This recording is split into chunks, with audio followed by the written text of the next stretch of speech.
RBI एक के बाद एक ऐसी ऐसी नोटिफिकेशंस निकाल रहा है हर हफ्ते, जिससे करोड़ों यूजर्स और कंपनी का फ्यूचर चेंज हो जाता है। The latest being in this regard is banning all the PPIs from loading using credit lines issued by NBFCs. अब ये पीपीआई क्या होता है और एनबीएफसी से हम क्रेडिट लाइन को क्यों नहीं लोड कर सकते?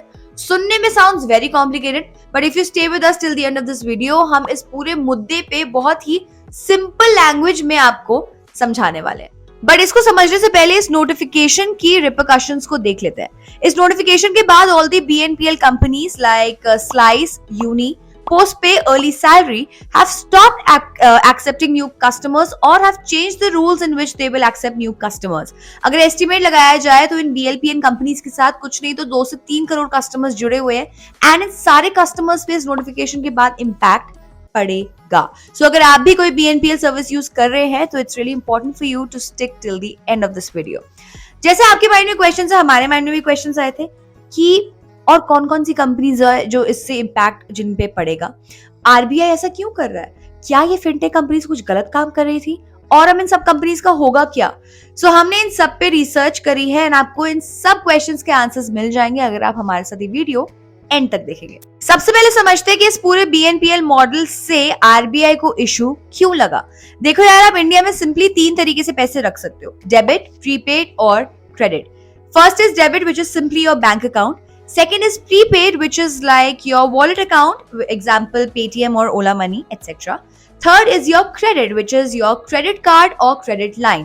इस credit line में आपके loans, BNPL सब कुछ cover हो जाता है। आरबीआई इन तीनों को अलग अलग इसलिए रखना चाहता है क्योंकि तीनों के साथ रिस्क फैक्टर्स बहुत अलग तरीके से इन्वॉल्व हैं। जैसे कि आप देख रहे हैं, डेबिट और प्रीपेड में तो एक्चुअली कोई रिस्क है ही नहीं क्योंकि कस्टमर अपने डेबिट अकाउंट से ज्यादा खर्चा कर ही नहीं सकता, तो रिस्क इज जीरो। रिस्क आता है क्रेडिट में, जिसके लिए भी बैंक्स आपको काफी ज्यादा चार्ज कर लेती हैं। अब आता है third, which is BNPL. BNPL ने इन तीनों के बीच का एक जुगाड़ ढूंढ लिया है and yes, I am consciously using the word jugaad, I will tell you why. BNPL companies prepaid account को क्रेडिट अकाउंट की तरह यूज कर रही थी, बट कैसे? जैसे ही कोई कस्टमर साइन अप करता था, बीएनपीएल कंपनीज उसको एक प्रीपेड कार्ड देती थी और कस्टमर को लगता था कि वो एक क्रेडिट कार्ड है। पैरेलली बीएनपीएल कंपनी कस्टमर के नाम पे एक क्रेडिट लाइन भी अप्रूव करवा देती थी किसी भी एनबीएफसी से और उससे उस क्रेडिट लाइन और प्रीपेड कार्ड को लिंक कर देती थी। तो जैसे ही कोई कस्टमर किसी शॉपकीपर के पास जाके उस कार्ड को स्वाइप करता था, पहले उस क्रेडिट लाइन से उस प्रीपेड अकाउंट में पैसे आते थे ना, उस प्रीपेड अकाउंट से तब शॉपकीपर के पास पैसे जाते थे। So even though it was a prepaid card, it was acting like a credit card. एक सेकेंड, अगर आपको थोड़ा कॉम्प्लिकेटेड लग रहा है तो डरने की जरूरत नहीं है, वीडियो को छोड़ने की जरूरत नहीं है, थोड़ा सा रिवाइंड करिए, watch the last 30 to 40 seconds again, क्योंकि बीएनपीएल की पूरी गेम वही है। सो आप प्लीज जाइए, उसको समझिए and then we can continue. अब ये बात आरबीआई को पसंद नहीं आई। आरबीआई को लगा यार हमने तो सारी कंपनीज को ये पीपीआई का लाइसेंस दे दिया है। PPI means prepaid payment instrument, यानी कि प्रीपेड अकाउंट के थ्रू पेमेंट करने का मीडियम, बट ये सारी कंपनी से इसको क्रेडिट की तरह यूज करी थी।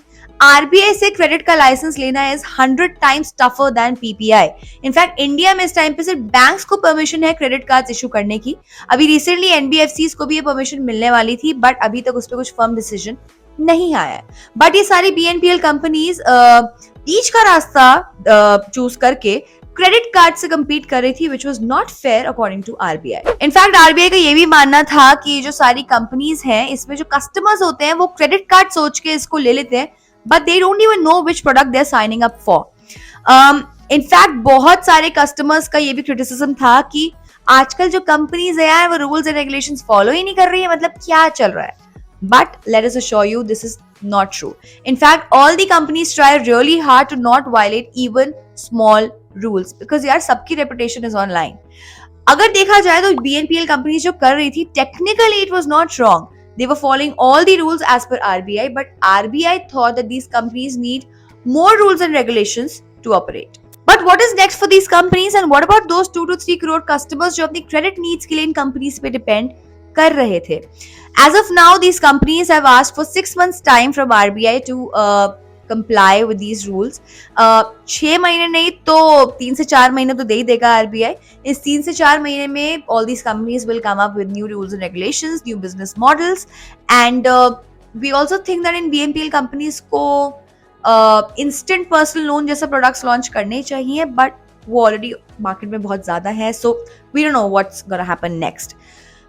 इन द मीन टाइम हम अपडेट लेते रहेंगे, जैसे ही कोई नया अपडेट आएगा we shall update you with a new video. तब तक हमें कमेंट सेक्शन में बताइए that how do you think इन BNPL कंपनीज को अब पिवट कैसे करना चाहिए। It would be interesting to read your ideas and suggestions. Till then, be किफायती।